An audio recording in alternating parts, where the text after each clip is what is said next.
Yeah, that's recording, right? Okay. Yeah. Oh! This is Michael Ordoña of the Los Angeles Times, and these are the do's and don'ts of self-tapes.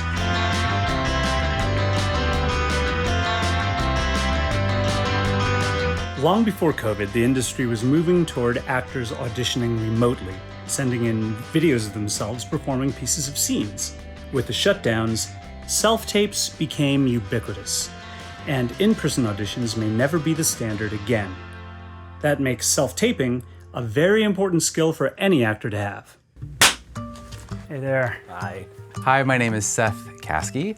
My name is Dewan Johnson. Hi, my name is Anna Lamadrid. I'm Josh Robiquet. I work with Junie Lowry Johnson and Libby Goldstein. Do I have to be like, I'm 5'6", I'm based in LA? Because that's what actors do.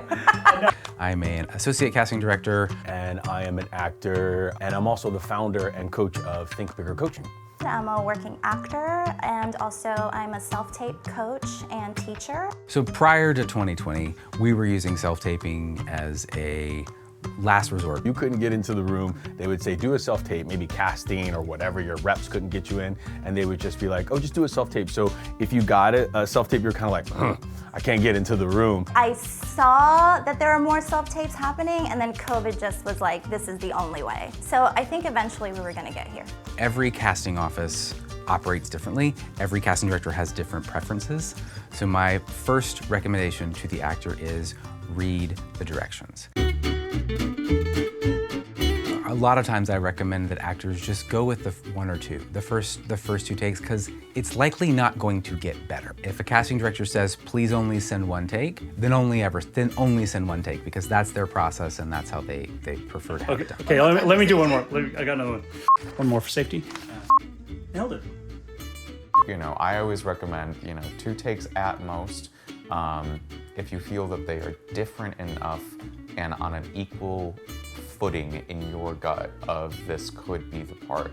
Actors have the tendency to look at every little minute, minuscule thing and nitpick their performance apart. Whereas casting is really looking at that tape of, do I believe this person as this character? Do I believe the words that this person is saying? When you're concentrating on your performance, it's easy for actors to forget basic things about filmmaking. Where's the camera placed? Are we looking at your eyes or straight up your nostrils?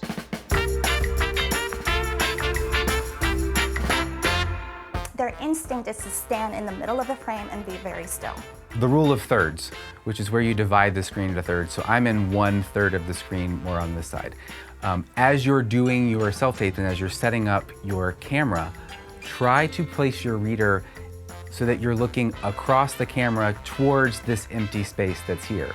Don't do it straight to camera, because unless you're doing a reporting role, it doesn't really make sense to do that. More you can get the camera to eye level for you, the more it's going to be like what you would see on television or in a movie.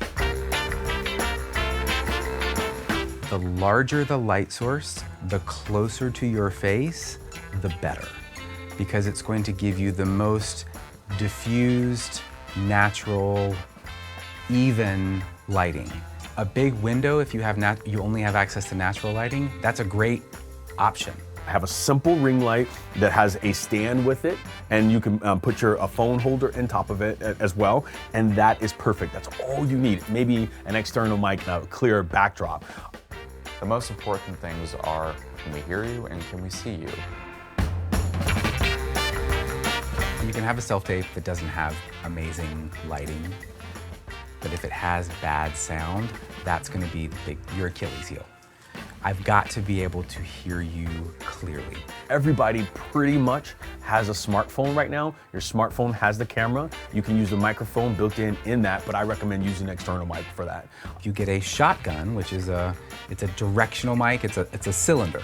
And the benefit of that is that it's going to direct that mic into one direction. If you're standing in front of it, then it's going to pick up your voice and exclude most of the noise that's around it.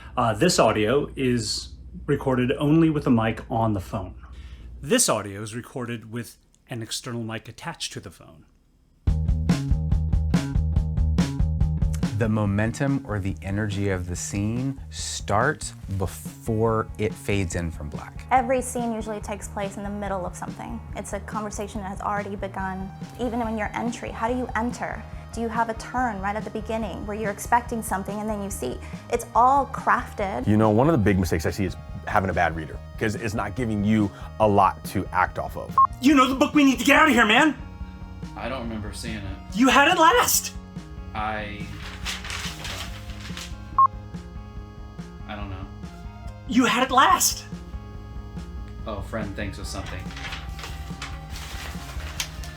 Having a minute of improv or saying a couple of lines just to get the energy of the scene moving, so that then when the scene starts, it's not like, I'm starting a scene now, it's like I'm continuing talking. Think of it as how you would do it when you walk in the room. You're connecting with the reader, you're looking at the reader. So even if your reader is somebody recorded or your own recording off camera, then use that as a focal point. Put yourself inside of an acting class or work with an acting coach, so somebody else outside of me can take a look at it and say, okay, let's tweak this. It's always great, because we're in a business like that, to get outside eyes on things. Hopefully you're in a class, tap into another actor friend, someone that you can get on a Zoom call with.